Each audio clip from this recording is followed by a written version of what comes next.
Hello friends, आप सभी का स्वागत है आपके अपने इस यूट्यूब चैनल पर। फ्रेंड्स, आज के इस वीडियो में हम लोग एनसीईआरटी सीरीज के तहत चल रहे क्लास 9th के साइंस के चैप्टर फर्स्ट को देखेंगे। इसके पहले दो वीडियो हम लोग इस देख चुके हैं, जिसमें हम लोग ये सब जाने कि पदार्थ क्या है, पदार्थ की अवस्थाएं के क्या क्या होती है। उसके बाद पदार्थ की अवस्थाओं के बारे में भी हम लोग पढ़ा था कि ठोस के क्या क्या गुण होते हैं, द्रव के क्या गुण होते हैं, गैस के क्या गुण होते हैं। तो इस सब चीज को हम लोगों ने जान लिया है। तो आज की वीडियो में हम लोग उससे आगे पढ़ेंगे जो इससे पहले के वीडियो में हम लोग ने देखा था। हम लोग इसके पहले के वीडियो में ये भी जान चुके थे कि क्या पदार्थ अपनी अवस्था बदल सकता है कि नहीं। उसके बाद हम लोग ये भी जाने थे कि गलनांक क्या होता है, क्वथनांक क्या होता है, तापमान परिवर्तन का प्रभाव क्या पड़ेगा पदार्थ पर। उसके बाद हम लोग ये भी देखे थे कि पदार्थ जो होता है वो उसको उष्मा देने पर क्या बन जाता है। ठोस को जब उष्मा दी जाती है तो क्या बन जाता है, द्रव बन जाता है। लेकिन वही द्रव को जब उष्मा दिया जाता है तो क्या बन जाता है, गैस बन जाता है। ठीक है। उसके देखिए, जब गैस को ठंडा किया जाता है तो वो कौन सी अवस्था ले लेती है, द्रव की अवस्था ले लेती है। लेकिन वही जब द्रव की अवस्था को ठोस की अवस्था में सॉरी द्रव की अवस्था को जब ठंडा किया जाता है तो कौन सी अवस्था आ जाती है, ठोस की अवस्था आ जाती है। ठीक है, याद रखिएगा। जब ठोस को गर्म किया जाता है तो जब ठोस को गर्म किया जाता है तो द्रव, द्रव को गर्म किया जाता है तो गैस, गैस को ठंडा किया जाता है तो द्रव, और द्रव को जो फिर ठंडा किया जाता है तो ठोस प्राप्त होती है। ठीक है, ये सब चीज हम लोग इसके पहले के वीडियो में जान चुके हैं। आज के वीडियो में हम लोग इससे आगे पढ़ेंगे। जो भी लोग इस चैनल पे नए आए हैं प्लीज चैनल को सब्सक्राइब जरूर कर लीजिए और अपने दोस्तों के साथ शेयर भी कीजिए। अगर वीडियो पसंद आए तो लाइक जरूर कीजिए और कमेंट जरूर कीजिए। और इसी तरह आप लोगों का सपोर्ट रहा तो मैं इसी यूट्यूब चैनल पर आप लोगों को संपूर्ण एनसीईआरटी सभी क्लास 6 to 12 के लगभग जो भी इम्पोर्टेंट सब्जेक्ट है उस सारे चीज को हम लोग कवर करेंगे। बस आप लोगों का सपोर्ट चाहिए। तो आज जो हम लोग पढ़ते हैं, आगे इससे पहले जो पढ़ चुके थे उससे आगे हम लोग पढ़ते हैं। अब देखिए यहाँ पे कह रहा है, अतः हम कह सकते हैं कि तापमान बदलकर हम पदार्थ की एक अवस्था से दूसरी अवस्था में ला सकते हैं। यानी कि हम लोग पहले पढ़े थे कि जब ठोस को गर्म किया जाता है तो क्या हो जब ठोस को गर्म किया जाता है तो क्या होता है, वो ठोस को गर्म करते तो क्या बन जाता है, वो द्रव बन जाता है। और वहीं द्रव को जब गर्म किया जाता है तो क्या बन जाता है, गैस बन जाता है। फिर से ये सब चीज प्रोसेस होने के बाद फिर जब गैस को ठंडा किया जाता है, ठीक है, गैस को जब ठंडा ठंडा किया जाता है द्रव बन जाता है, द्रव को फिर से ठंडा किया जाता है तो ठोस प्राप्त होता है। ठीक है, आगे देखिए क्या कह रहा है।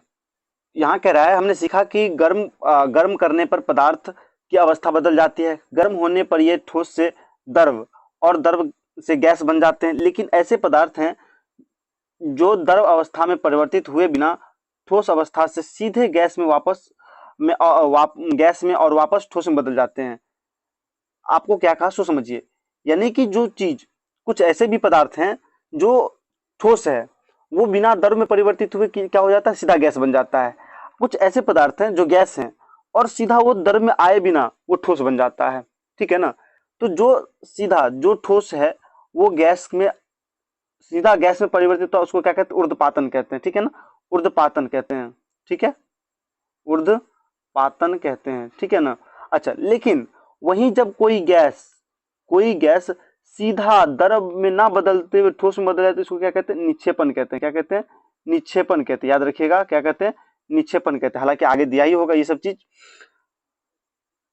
ये आप लोग थोड़ा सा, ये है क्रियाकलाप, इसको आप लोग एक बार जरूर पढ़ लीजिएगा। ठीक है ना।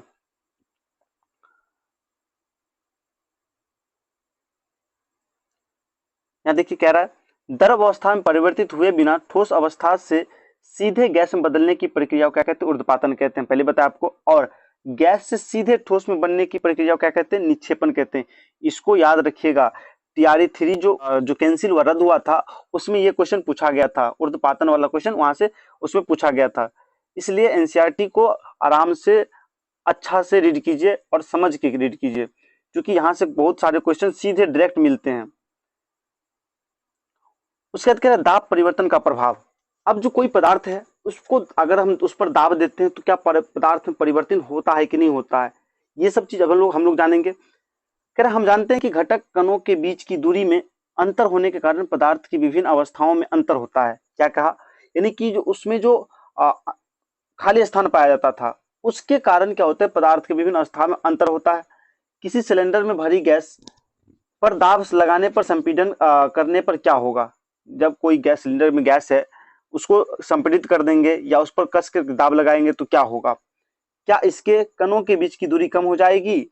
क्या आपको लगता है कि दाब बढ़ाने या घटाने से पदार्थ की अवस्था में परिवर्तन आ सकता है?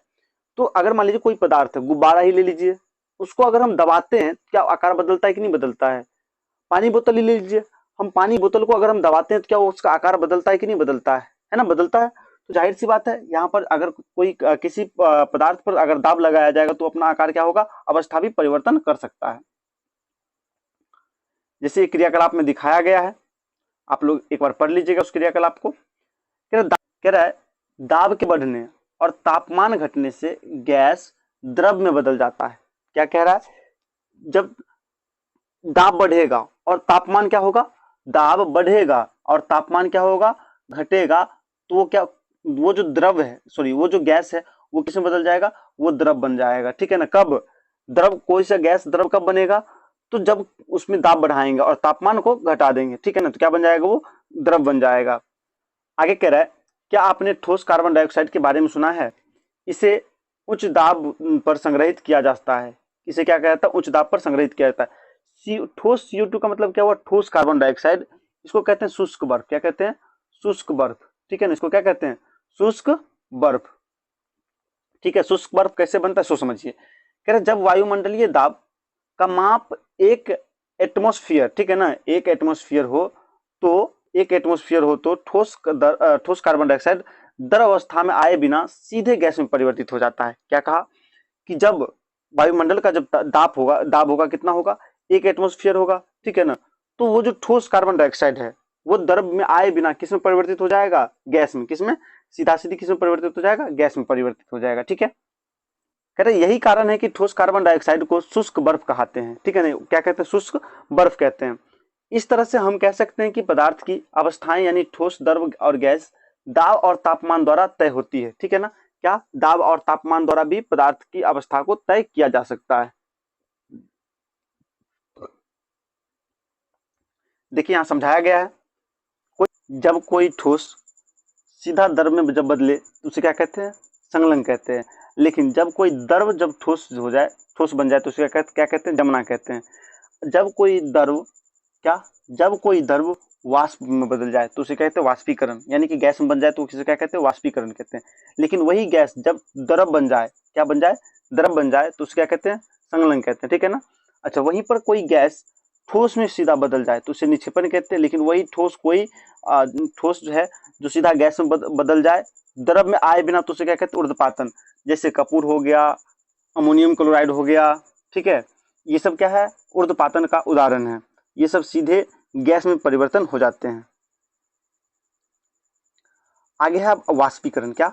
वाष्पीकरण कह रहे पदार्थ की अवस्था बदलने के लिए क्या सदैव उष्मा देना या दाब बदलना आवश्यक है? क्या आपने दैनिक जीवन से आप ऐसा कोई उदाहरण दे सकते हैं जिसमें बिना क्वथनांक पर पहुंचे हुए क्या कोई द्रव वाष्प अवस्था में बदल जाती है? जल को खुला छोड़ देने पर यह धीरे धीरे वाष्प में परिवर्तन हो जाता है। यानी कि आपसे जो यहाँ पर कह रहा था कि आप अपने दैनिक जीवन से आप ऐसा उदाहरण दे सकते हैं जिसमें बिना क्वथनांक पर पहुंचे हुए क्या कोई द्रव वाष्प अवस्था में परिवर्तित हो जाता है। लेकिन आप देखिए कि आपके घर में जैसे पहले गर्मी के मौसम में क्या होता है कि मटके में पानी रखा जाता है। ऐसा क्यों होता है? तो वहां पर वाष्पीकरण होता है, इसलिए उस वाष्पीकरण का कारण क्या होता है? मटके का पानी जो होता है वो ठंडा होता है। ठीक है ना? क्या होता है? वो ठंडा होता है। आगे कह रहे हैं गीले कपड़े सूख जाते हैं। इन दोनों उदाहरणों में जल का क्या हुआ? तो ये जल कहाँ जाता है? ये जो आप लोग कपड़ा जब धो के सूखने देते हैं तो वो कपड़ा क्या होता है? सूख जाता है। वो जो उसमें जो जल है वो कहाँ जाता है? देखिए कह रहा है हम जानते हैं कि पदार्थ के कण हमेशा क्या होते हैं? गतिशील होते हैं। हम लोग पदार्थ के गुण के बारे में जब पढ़ रहे थे तो ये सब देखे थे, और कभी रुकते नहीं है। एक निश्चित तापमान पर गैस, द्रव या ठोस के कणों में विभिन्न मात्रा में गतिज ऊर्जा होती है। द्रवों में सतह पर स्थित कणों के कुछ अंशों में इतनी गतिज ऊर्जा होती है कि वे दूसरे कणों को आकर्षण बल से मुक्त हो जाते हैं। क्या कहा? कि द्रव में जो सतह पर जो स्थित होता है कण, उसमें इतनी गतिज ऊर्जा होती है कि वे दूसरे कण के आकर्षण बल से क्या हो जाते हैं, मुक्त हो जाते हैं। क्वथनांक से कम तापमान पर द्रव के वाष्प में परिवर्तन होने की इस प्रक्रिया को क्या कहते हैं, वाष्पीकरण कहते हैं। क्या कहते हैं, वाष्पीकरण कहते हैं। तो आपसे क्वेश्चन यहाँ पूछा जा सकता है कि क्वथनांक से कम तापमान पर द्रव के वाष्प में परिवर्तन होने की प्रक्रिया क्या कहते हैं, वाष्पीकरण कहते हैं। ठीक है ना, क्या कहेंगे उसको, वाष्पीकरण कहेंगे। अब है वाष्पीकरण को प्रभावित करने वाले कारक। वाष्पीकरण को कौन कौन सी कारक, ऐसे कारक हैं जो वाष्पीकरण को प्रभावित करेंगे। ठीक है, देखते हैं आगे क्रियाकलाप है, इस क्रियाकलाप को आप लोग एक बार जरूर पढ़ लीजिएगा। कह रहा है आपने ध्यान दिया होगा कि वाष्पीकरण की दर निम्नलिखित के साथ बढ़ती है। यानी कि वाष्पीकरण की दर, ये आप लोग जब क्रियाकलाप पढ़े होंगे तो ये चीज आप लोग को पता होगा कि क्या इसमें दिखाया जा रहा है। कह रहे सतह क्षेत्र बढ़ने पर अब हम जानते हैं कि वाष्पीकरण एक सतही प्रक्रिया है। वाष्पीकरण क्या है, एक सतही प्रक्रिया है। ठीक है ना, इसका जितना क्षेत्र बढ़ेगा तो वाष्पीकरण बढ़ता जाएगा, है ना। यानी कि ये किस पर निर्भर करेगा, सतह क्षेत्र पर। ठीक है ना, सतही क्षेत्र बढ़ने पर वाष्पीकरण की दर भी क्या हो जाती है, बढ़ जाती है। जैसे कपड़े सुखाने के लिए हम उन्हें फैला देते हैं, यानी कि कपड़ा है एक साथ रहता है तो देर से सूखता है, सूख जाता है, लेकिन कितना देर से सूखता है, लेकिन उसको जल्दी सूखने के लिए क्या करते हैं हम लोग, फैला देते हैं ताकि क्या हो, जल्दी सूख जाए। यानी कि उसका सतह क्षेत्र क्या हुआ, बढ़ा, तो वाष्पीकरण की प्रक्रिया क्या हुई, तीव्र हो गई। क्या हुई, तीव्र हो गई। उसका बाद कह रहा है तापमान में वृद्धि। तापमान बढ़ने पर अधिक कणों को पर्याप्त गतिज ऊर्जा मिलती है जिससे वे वाष्पीकृत हो जाते हैं। तापमान बढ़ेगा तो क्या होगा, गतिज ऊर्जा अधिक होगी। ठीक है ना, तो क्या होगा, वाष्पीकरण भी अधिक होगा। उसके बाद कह रहा है आर्द्रता में कमी। आर्द्रता में कमी, वायु में विद्यमान जलवाष्प की मात्रा को आर्द्रता कहते हैं। यानी कि आर्द्रता किसे कहते हैं, वायु में जो जलवाष्प है, ठीक है ना, वायु में जो जलवाष्प उपस्थित है उसी की मात्रा को क्या कहते हैं, आर्द्रता कहते हैं। किसी निश्चित तापमान पर हमारे आसपास की वायु में एक निश्चित मात्रा में ही जलवाष्प होता है, उसे क्या कहते हैं, आर्द्रता कहते हैं। ठीक है, जब वायु में जल कणों की मात्रा पहले से अधिक होती है, क्या, जब वायु में जल कणों की मात्रा से पहले से अधिक होगी तो वाष्पीकरण की दर क्या होगी, घट जाएगी। यानी कि वहां जलवाष्प अधिक होगा तो वाष्पीकरण की दर क्या हो जाएगी, घट जाएगी। ठीक है, आगे कह रहा है कि वायु की गति में वृद्धि। हम जानते हैं कि तेज वायु में कपड़े जल्दी सूख जाते हैं। वायु की तेज होने से जलवाष्प कण वायु के साथ उड़ जाते हैं जिससे आसपास के जलवाष्प की मात्रा क्या होती है, घट जाती है। इसी कारण से कपड़ा जल्दी सूख जाता है। यानी कि जब जलवायु में क्या होगा, जलवाष्प अधिक होगी तो कपड़ा देरी से सूखेगा, वही जलवाष्प कम हो जाएगा तो कपड़ा जल्दी सूख जाएगा। क्योंकि आर्द्रता कम होगी तो कपड़ा हमारा जल्दी सूख जाएगा। अब कह रहा है वाष्पीकरण के कारण शीतलता कैसे होती है। वाष्पीकरण के कारण शीतलता कैसे होती है। खुले हुए बर्तन में रखे द्रव में निरंतर वाष्पीकरण होता रहता है। क्या, खुले हुए बर्तन में रखे द्रव में निरंतर क्या होता है, वाष्पीकरण होता रहता है।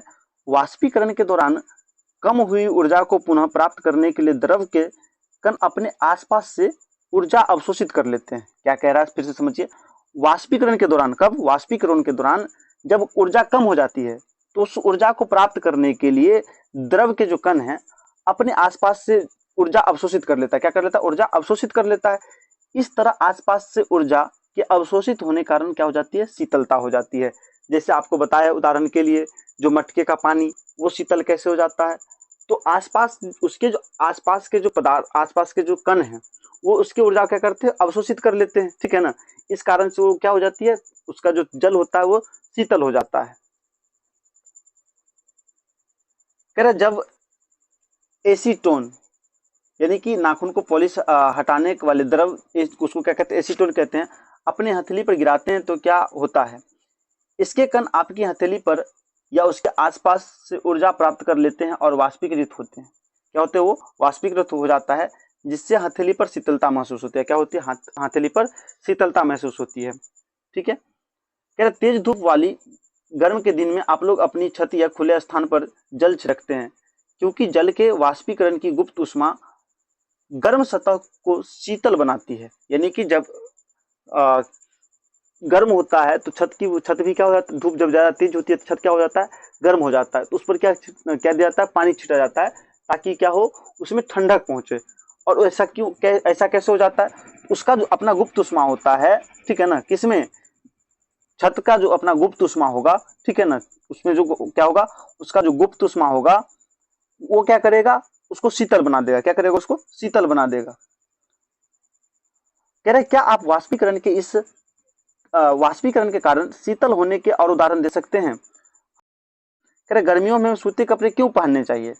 शारीरिक प्रक्रिया कारण गर्मियों में हमें ज्यादा पसीना आता है, जिससे हमें शीतलता मिलती है, ठीक है ना, क्या होती है, शीतलता मिलती है। इस कारण से हम लोगों को क्या कपड़ा हल्का पहनना चाहिए। जैसा कि हम जानते हैं कि वाष्पीकरण के दौरान द्रव की सतह के कण हमारे शरीर या आसपास से ऊर्जा प्राप्त करके वाष्प में बदल देते हैं। वाष्पीकरण की प्रसुप्त उष्मा के बराबर उष्मीय ऊर्जा हमारे शरीर से अवशोषित हो जाती है, जिससे शरीर क्या हो जाता है, शीतल हो जाता है। यानी कि जब पसीना अधिक हो जाता है और हमारा शरीर का हमारा जो कपड़ा होता है वो भीग जाता है, तो जब थोड़ा सा भी हवा चलता है तो हमें ठंडा महसूस होता है। वो इसी वाष्पीकरण के कारण ही होता है। किसके कारण होता है, वाष्पीकरण के कारण होता है। क्योंकि सूती कपड़ों में जल अवशोषण अधिक होता है। सूती जो कपड़ा होता है उसमें जल क्या होता है, अधिक अवशोषण होता है, इसलिए हमारा पसीना इसमें अवशोषित होकर वायुमंडल में आसानी से वाष्पीकृत हो जाता है। ठीक है, याद रखिएगा, आपसे क्वेश्चन पूछा जा सकता है कि गर्मी के दिनों में सूती कपड़ा क्यों पहना जाता है। तो क्या उसमें क्या होता है कि कपड़ों में जल अवशोषण करने की क्षमता क्या होती है, अधिक होती है। जल अवशोषण करने की क्षमता क्या होती है, अधिक होती है। इस कारण से गर्मियों में सूती कपड़ा पहने जाते हैं। कह रहा है बर्फीले जल से भरे गिलास की बाहरी सतह पर जल की बूंदे नजर क्यों आती है। बर्फीले जल से भरे, बर्फीला छोड़ दीजिए, अभी तो गर्मी का मौसम है, तो फ्रिज का पानी या कोई सा भी फ्रिज का कोई सा भी कोल्ड ड्रिंक्स हो, उसको बाहर निकालते हैं तो उसके उसके बाहर क्या आता है, बूंदा ऐसे ऐसे पानी का क्या बूंदा नजर आते रहता है। ये कैसे नजर आता है उसको अभी हम लोग देखते हैं। किसी बर्तन में हम बर्फीला जल रखते हैं, ठीक है, जल्द ही बर्तन में क्या होता है, बाहरी सतह पर हमें जल की बूंदे नजर आने लगती है। छोटा छोटा क्या होता है, जल की बूंदे नजर आने लगती है। ऐसा क्यों होता है, वायु में उपस्थित जलवाष्प की ऊर्जा जो होता है, क्या वायुमंडलीय उपस्थित जलवाष्प की जो ऊर्जा होती है ठंडे पानी के संपर्क में आकर के, इसके ठंडे पानी के संपर्क में आकर के वो कम हो जाती है, ऊर्जा क्या हो जाती है, कम हो जाती है। यह द्रव अवस्था में बदल जाता है, जो हमें जल की बूंदे के रूप में नजर आता है। क्या क्या हुआ, उसके जो बाहर का जो ऊर्जा है वो ठंडे पानी के संपर्क में आकर क्या हो जाता है, वो ऊर्जा कम हो जाता है, और ये किस में बदल जाता है, द्रव में बदलता है। क्या किस में बदल जाता है, द्रव में बदल जाता है। और यही कारण है कि वो छोटा छोटा छोटा छोटा बूंदा हमको दिखते रहता है। ठीक है, यही कारण क्या है, वो उसके छोटा छोटे बूंद दिखने का। तो ये हम लोगों का चैप्टर अब समाप्त हुआ। ये अब क्लास 9th का चैप्टर 1 समाप्त हो गया है। ठीक है, अब जल्द ही क्लास 9th के चैप्टर 2 का भी हम वीडियो आप लोगों के पास पहुंचाएंगे।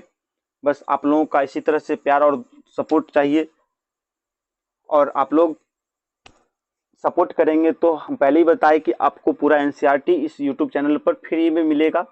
और साथ साथ में किसी भी एग्ज़ाम की तैयारी हो, ये भी आपको जब जो एग्ज़ाम का नोटिफिकेशन आएगा, ये सब चीज़ उसके अनुसार आपको तैयारी जरूर करवाई जाएगी।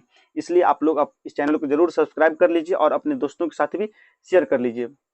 अब इसमें थोड़ा सा हम लोग इसका जो चैप्टर का होता है, जो हम लोग क्या सीखे, यानी कि लास्ट में जो दिया होता है उसको शॉर्टली रिवीजन कर लेते हैं, जो हमने क्या क्या सीखा। 3 वीडियो हम लोगों को इस पूरा चैप्टर को पढ़ने में पूरा कितना 3 वीडियो लग गया है।